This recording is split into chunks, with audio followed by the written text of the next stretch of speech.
এইটো হাজমোলা টেমা দেখিছে নহয় আপোনালোকে। এইটো সৰু ল'ৰা ছোৱালীয়ে খোৱা হাজমোলা টেমা। আমাৰ সৰুটো ল'ৰা গৈছিল আনিবলৈ।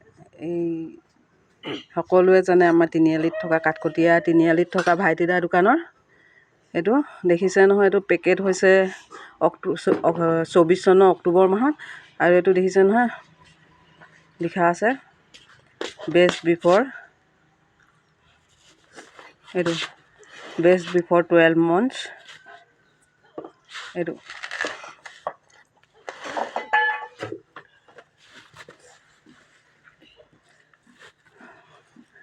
মানে এইটো আপোনাৰ অক্টোবৰ 24 চনৰ অক্টোবৰ মাহত পেকেট হৈছে। এইটো আপোনাৰ 25 চনৰ মানে 12 মাহ যাব আৰু হিচাপ কৰিলে 25 চনৰ আপোনাৰ অক্টোবৰ মাহলৈকে আছে। এইটো এক্সপায়াৰিং ডেট পাৰ হৈ গ'ল। আজি জানুৱাৰী 4 তাৰিখ হয়। সৰু ল'ৰাটো গৈছিলে আনিবলৈ আৰু আছিলে ভাইটিদাৰ মানুহগৰাকী। তেওঁক হেনো উভতাইও দিলে ল'ৰাটোৱে চাই পেলাই। ইয়াৰ ভিতৰতো গোটেই গলি আছে হাজমোলাবিলাক, কিন্তু মানে মানুহগৰাকীয়ে উভতাই নল'লে। পিছত আকৌ ঘৰলৈ আনিলোঁ। মই চাইছোঁ, চাই দেখিছোঁ এইটো এক্সপায়াৰিং ডেট যোৱা। তাৰপিছতে মই আকৌ ল'ৰাটোক ক'লোঁ যা দি থৈ আহিবি। ডাঙৰটোক ক'লোঁ, সিও গ'ল লগতে। কিন্তু মানুহগৰাকীয়ে হেনো নল'লে। তেওঁ অন্ততঃ 5 টকালৈতো ময়ো চোৱা নাই ন, সাধাৰণ 5 টকাহে। তেনেকুৱা 5 টকা ল'ৰা ছোৱালীকেইটাই দিনটোত কিমান খায় সেইটোতো কোনো হিচাপেই নাথাকে। কিন্তু তেওঁ এটা জীৱনলৈ চাব লাগিছিলে যে খাই যদি ল'ৰা ছোৱালীকেইটা কিবা এটা হ'লহেঁতেন। এতিয়া ঘৰলৈ আনিলে কাৰণে মই মাকজনীয়ে চালোঁ যে চাওঁচোন বটলটো দে বুলি।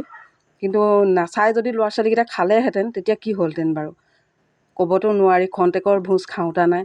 এতিয়া আপোনালোকে চাওকচোন বাৰু। এই ভাইটিদাৰ দোকানৰ পৰা যিকোনো বস্তু পেকেটিং বস্তু আপোনালোকে ল'ৰা ছোৱালীক খোৱালে সদায় চাই চিতি খুৱাব দেই। মই এনেকুৱা কেইবাদিনো পাইছোঁ মানে। সেইটো কাৰণে আজি যেতিয়া ক'লে মানে মানুহগৰাকী আছিলে বুলি, তেতিয়া মানে মই কিজানি মানুহগৰাকীয়ে এইটো নিজে চিন্তা কৰি চাব বুলিকে মই ঘূৰাই পঠিয়াইছিলোঁ। যিহেতু তেওঁৰো এগৰাকী ছোৱালী আছে আমাৰ নিচিনাকৈ চাব বুলি। কিন্তু তেওঁ একেই। সেইকাৰণে যিকোনো বস্তু তেওঁৰ দোকানৰ পৰা কিনি ল'ৰা ছোৱালীক খুৱাব বিচাৰিলে সদায় আপোনালোকে ডেটটো চাই ল'ব, এক্সপায়াৰিং ডেট পাৰ হোৱা নেকি।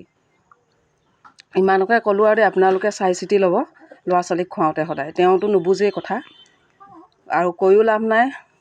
কোনো আৰু মানে আপোনাৰ হেৰি কৰিও লাভ নাই, তেওঁলোকক আৰু জনায়ো লাভ নাই। গতিকে নিজে চাই চিতি ল'ব। 5 টকা বা 10 টকাৰ কথা নাহে, ল'ৰা ছোৱালীৰ জীৱনৰ কথা আছে।